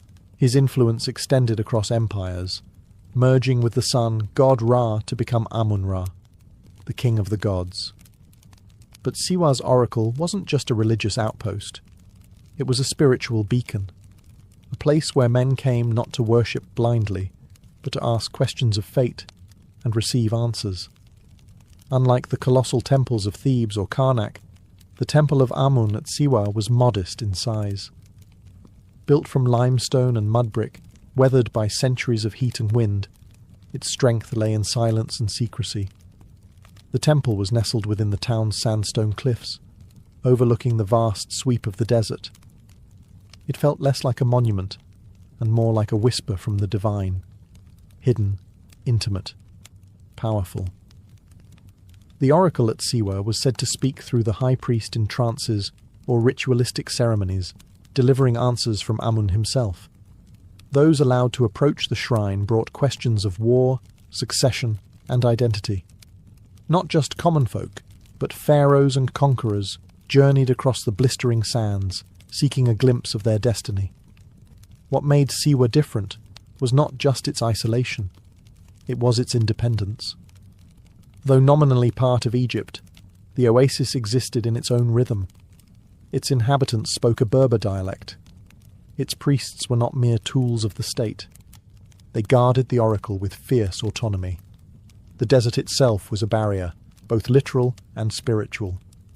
To reach Siwa was a test of resolve, but to hear the oracle's voice was to receive something few ever did, certainty from the gods, or so it was believed.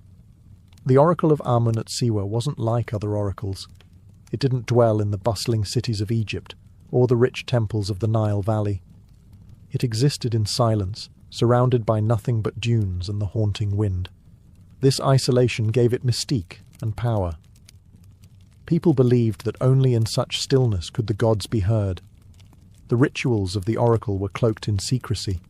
The high priest, acting as the mouthpiece of Amun, would retreat into the inner sanctum, where only a select few were ever permitted. There, in a chamber heavy with incense and guarded by thick stone walls, he would enter a trance-like state, his voice said to carry the weight of divine wisdom. Questions were asked in hushed tones. Answers, once delivered, were obeyed without challenge. The answers themselves were often cryptic, cloaked in ambiguity, yet full of meaning. Like the Greek oracle at Delphi, the oracle of Siwa rarely spoke in direct terms. Its power lay in suggestion, in offering direction without dictating fate. But unlike Delphi, the Siwan oracle was also deeply intertwined with Egyptian religious cosmology. It wasn't merely a seer. It was a channel of a god who was also king. Pilgrims came from across North Africa and beyond, braving the merciless journey through the western desert to hear the oracle speak. Merchants, generals, tribal leaders, and even kings arrived with offerings, oil, incense, gold, hoping for divine insight into the most difficult choices of their lives. Some came for personal counsel, others came with questions that could determine the fate of nations. The oasis itself aided the mystique. At night the desert grew quiet and impossibly dark, the sky blanketed with stars. The wind through the date palms sounded almost like voices. Visitors would report dreams, visions, or sudden feelings of revelation after their visit. Whether by ritual or suggestion, the experience left a deep impression. But it wasn't just religious seekers who came. Political figures understood the oracle's value. To receive its blessing was to claim legitimacy, not just among locals, but across the Mediterranean world. A prophecy from Siwa could crown a king, justify a war, or forge an empire. And soon, one man would test that very power, carrying with him a question no mortal had yet dared ask. Was he a god, or merely a king? In 331 BCE, a young conqueror rode into the Egyptian desert with a crown on his head and a question in his heart. His name was Alexander of Macedon, known to history as Alexander the Great. By this point, he had already defeated the Persian Empire in Egypt and had been declared a pharaoh. But titles weren't enough. Alexander sought divine affirmation, not from men, but from gods, and so he turned towards Siwa. The journey was perilous. The path from Memphis to Siwa was not marked on any clear map. It wound through scorching desert, salt flats, and shifting dunes. Greek historians wrote that Alexander and his caravan nearly lost their way, saved only by miraculous signs, ravens guiding their route, or perhaps divine serpents slithering through the sand. Others claimed they were led by rainstorms, extraordinary events in such an arid land. These tales may have been embellished, but they reflect the mythic tone of the entire expedition. Why did Alexander risk so much to reach the temple? The answer lies in his ambition, not just to rule the known world, but to become more than human. Like the pharaohs before him, Alexander wanted divine legitimacy. He believed, or wanted others to believe, that he was not merely the son of Philip of Macedon, but the son of Zeus Ammon, the supreme god of both the Greek and Egyptian pantheons, whose earthly voice whispered from the Siwan temple. When he arrived at the oasis, Alexander was welcomed with great honour. The priests, likely well aware of his power and political reach, received him in the temple's inner sanctum, a rare privilege. What transpired in that meeting remains a mystery. No detailed account exists. But Alexander emerged transformed. Later, when asked what the oracle had told him, he was famously vague. Some sources suggest the oracle addressed him as the son of Zeus. Others say Alexander received a prophecy of victory and divine favour. Whatever the truth, Alexander's behaviour changed. He increasingly portrayed himself as a semi-divine figure, commanding loyalty not just as a king, but as a god in human form. The desert had given him more than just an answer. It had given him myth, and myth, once claimed, could move armies, build cities, and reshape empires. The temple had spoken, and Alexander never looked back. The temple of the oracle at Siwa stood at the crossroads of cultures, not just geographically, but spiritually. Its god, Amun, had long reigned as one of Egypt's most powerful deities. But as Greek influence spread into Egypt, Amun underwent a transformation in the minds of the Mediterranean world. He was reborn as Zeus Ammon, a fusion of two supreme gods, Egyptian and Greek, united in the blazing desert of Siwa. This fusion was more than symbolic. It reflected a broader syncretism, the blending of beliefs, images, and rituals that occurred when empires collided. For the Greeks, Zeus was the king of the gods, thunder-wielding, bearded, omnipotent. Amun, for the Egyptians, was the hidden one, unseen, mysterious, the breath behind all creation. He was often depicted with a ram's horns, symbols of virility, power, and divine presence. When Greeks encountered Ammon, they recognized a familiar authority and gave him the name Zeus Ammon. At Siwa, this blended identity took on extraordinary weight. The priests there were Egyptian, trained in ancient rites, yet their fame reached the Hellenistic world. For visiting Greeks like Alexander the Great, the oracle of Zeus Ammon represented not only a divine voice, but a bridge between civilizations. If Alexander could be declared the son of Zeus Ammon, he could rule both Greeks and Egyptians with a single divine lineage. The imagery followed him. Coins minted during his reign began to show Alexander adorned with ram's horns, a direct reference to Zeus Ammon and his divine paternity. This wasn't a stylistic flourish, it was a political message. Alexander wasn't just endorsed by the gods, he was of the gods. This claim helped unify a vast empire where religion was as much a tool of rule as sword or law. Zeus Ammon's cult spread beyond Siwa. Temples were built or rebranded in his name across North Africa, Greece, and even parts of Asia. Pilgrims continued to make the trek to Siwa, drawn by the mystique of a god who was both familiar and foreign, both Greek and Egyptian. The temple had become more than a shrine. It was a cosmic junction, where empires, gods, and destinies met. In the echo of its oracle, one could hear the voice not of a single culture, but of a world in transformation. And in that transformation, Zeus Ammon reigned supreme. Unlike the towering pylons of Luxor or the sprawling avenues of Karnak, the temple of the oracle at Siwa was modest in scale, but monumental in meaning. Built into the limestone cliffs of the Akurmi Hill, the structure blended seamlessly into its desert surroundings, almost as if it had emerged from the rock itself. But this wasn't a flaw of grandeur, it was a choice. The temple's power came not from its size, but from its secrecy. Approaching the temple, pilgrims would pass through winding pathways and narrow gates, ascending toward a sanctuary carved into the hill. The complex included a forecourt, a small hall, and finally the Holy of Holies, the inner chamber where the oracle's voice was said to reside. This final space was off-limits to all but the high priest and select individuals, like Alexander. Its simplicity concealed its sanctity. There were no grand statues or golden shrines, only silence and the unseen presence of a god. The temple's design served a purpose, to disorient and humble. The tight corridors and sharp angles forced visitors to slow down, to lower their heads, to move with caution and reverence.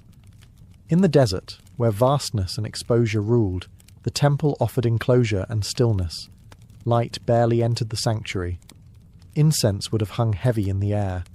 Echoes turned whispers into something otherworldly. Scholars believe the temple may have had roof openings or vents to carry the priest's voice into adjoining rooms, heightening the drama of the oracle's declarations. From the shadows, a god would speak, and listeners would feel awe not because of what they saw, but what they heard. The architecture wasn't just functional, it was ritualistic theatre. Surrounding the temple were other structures, priests' quarters, ritual pools, and sacred gardens fed by natural springs. Even in this arid land, Siwa was blessed with water, adding to the belief that the oasis itself was touched by divine hands. From this sacred hill, one could see the dunes stretching endlessly, a reminder of the temple's isolation and importance. This was not a place for crowds. It was a place for pilgrims, prophets, and kings. A space designed not to impress the eyes, but to stir the soul. And in that still, cloistered chamber, the future could be whispered from stone. As centuries passed and empires shifted, the temple of the oracle at Siwa began to fade, not in legend, but in voice. The divine breath that once stirred the desert winds grew still. By the time the Roman Empire took root in Egypt, the oracle's prominence had begun to wane. What had once been a cosmic crossroads between gods and kings was now a relic of a fading world. There was no single moment when the oracle fell silent. It was a slow unravelling. After Alexander's death in 323 BCE, His generals fought bitterly over his empire, and the political unity that had given the temple prestige dissolved. Though Zeus Ammon continued to be venerated in name, the pilgrimage to Siwa no longer held the same magnetic pull. Power shifted back to the Nile Valley and to cities like Alexandria, where philosophy and science began to replace oracular faith. The rise of Rome brought new gods, new laws, and new priorities. Roman emperors paid lip service to Egyptian cults, but the centralized bureaucratic religion of the empire left little room for the shadowy ambiguity of oracles. Shrines like Siwa's were increasingly seen as quaint remnants of a mythic past, respected but no longer consulted for matters of state. Then came Christianity. As it spread across Egypt in the early centuries CE, it cast a harsh light on the old pagan ways. By the 4th century, under the Christianized Roman Empire, temples to the ancient gods were being shut down or repurposed. Oracles were denounced as demonic or deceitful. And in this sweeping religious upheaval, the voice of Amun at Siwa, already a whisper, was extinguished. The temple itself fell into disrepair, its stones weathered by time and sandstorms. Priests vanished. Rituals ended. The god who once spoke to Alexander and guided kings now stood mute, buried under the sands of history. Travellers still visited, curious about its legacy, but found only silence and ruins. And yet the story didn't vanish. Siwa became legend, a place spoken of in hushed tones by scholars and dreamers. The temple may have lost its oracle, but it had gained something else. Mystery. In silence, the temple became immortal, not in prophecy, but in memory, not in sound, but in stone. For centuries, the temple of the oracle at Siwa lay hidden from the wider world, buried not under rubble, but under forgetfulness. The oasis remained inhabited, its people living in quiet continuity, but the once sacred temple was no longer a place of pilgrimage. Its walls weathered under relentless desert winds. Its legends, though still told among locals, had faded from global memory. That began to change in the 18th and 19th centuries, when European explorers and scholars, swept up in a wave of curiosity about ancient Egypt, turned their attention to the western desert. Siwa was difficult to reach, its isolation protected by harsh terrain and wary tribes. But in 1792, the first documented European, an Englishman named William George Brown, braved the journey. Others followed, drawn by rumours of a lost oracle visited by Alexander the Great. By the early 20th century, archaeologists and historians began surveying the ruins in earnest. The Akhurmi Hill complex was identified as the likely site of the Temple of Amun. Though modest in size, the structure matched descriptions from ancient texts. A central chamber, thick defensive walls, and its vantage point over the surrounding oasis. The temple wasn't grand, but it was exactly where history said it would be. Excavations were limited and cautious. The site had suffered erosion, but some stonework and inscriptions remained. Fragmentary as it was, the architecture spoke volumes. A stone altar, traces of columns, rooms aligned with celestial bodies. Each clue confirmed that this wind-swept ruin had once held the ear of kings and gods. More than archaeology, it was the mythology of Siwa that drew fascination. The idea that Alexander had stood here, alone in a desert sanctuary, hearing words that would change empires, captured the imagination of generations. Poets, historians, and travellers romanticized the journey, blending fact and legend into a timeless narrative.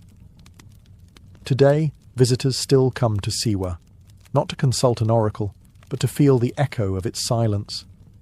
The temple, though worn, remains standing. Its stones are sun-bleached, its walls crumbling, but the air around it still hums with something ancient, something unresolved. Ruins don't need voices to speak. They speak through presence, through mystery. And in Siwa, the stones remember what the world once forgot. Though the temple no longer speaks with the voice of gods, the oasis of Siwa still breathes with life, culture, and memory. Far from being a forgotten outpost, Siwa remains a vibrant, living community, its people guardians of a heritage that stretches back millennia.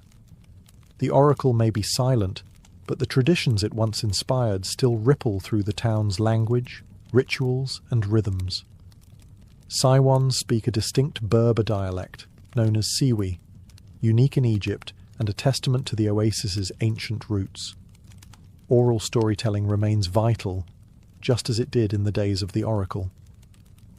Elders pass down myths, family histories, and local legends, blending Islamic faith with pre-Islamic customs in subtle ways. Many Siwans still recount tales of Alexander's visit, not from books, but from memory. The architecture of Siwa also preserves echoes of the past. Traditional mud brick buildings, cool in the searing desert heat, line the town, and the ruined fortress of Shali, built from salt and clay, still towers over the oasis like a ghost of another age. The design of these structures reflects a continuity of form and function that has resisted change for centuries. Siwa's sacred geography remains powerful. Nearby springs and pools are still venerated. Cleopatra's Pool, a natural spring believed to have been used by the famous queen herself, remains a popular spot for both locals and visitors. Rituals tied to fertility, harvest, and healing still occur, many layered with Islamic prayers but rooted in older traditions. Even marriage festivals, like the annual celebration at Gebel Dakrur, preserve elements of Siwa's spiritual past. Families gather, songs echo, and matches are made, not unlike the ancient gatherings once held at the temple, where people sought guidance not only for war and kingship, but for life itself. In the modern age, Siwa has become a quiet pilgrimage site of a different kind, not for prophecy, but for peace. Travellers seeking escape from the noise of modernity come here to walk the palm groves, soak in the desert silence, and reflect on a time when gods spoke from stone. Siwa reminds us that history is not only found in books or beneath the ground, it lives in people, in custom, in memory. And through them, the oracle still murmurs, not in thunder, but in whispers. The temple of the oracle at Siwa may no longer stand in its full glory, but its legacy endures, in myth, in memory, and in the minds of those who seek meaning beyond what is written. For centuries, its voice guided kings and comforted pilgrims. Its silence today only deepens its mystique. Few places in the ancient world held such a profound air of sacred uncertainty, a space where questions were heavier than answers, and silence could feel divine. Siwa's oracle lives on not in revived rituals, but in the stories we continue to tell. Alexander the Great's visit remains one of history's most compelling crossroads. A mortal man, surrounded by sand, seeking to confirm that he was more than human.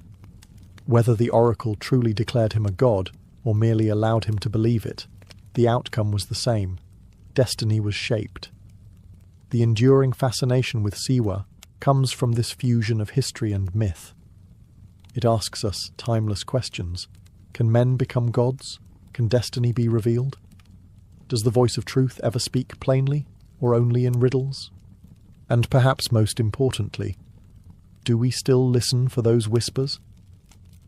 Modern seekers visit the ruins not with questions of empire or conquest, but for clarity, for stillness, for presence.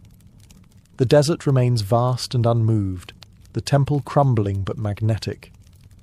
The same sun that scorched Alexander's caravan now warms curious travellers.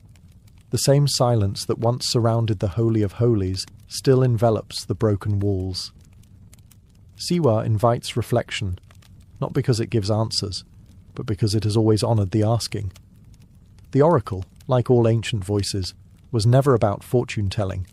It was about direction, affirmation, possibility. The journey across the sands was never just a physical trial. It was a ritual of transformation. You didn't just arrive at the temple. You became someone else along the way. Today, as we face our own deserts of meaning, identity, and purpose, perhaps the oracle still has something to offer. Not a booming voice from the past, but a quiet suggestion in the mind. Who are you, really? And what are you becoming? The temple is dust. The voice is gone. But the question remains. and that, perhaps, was always the true prophecy.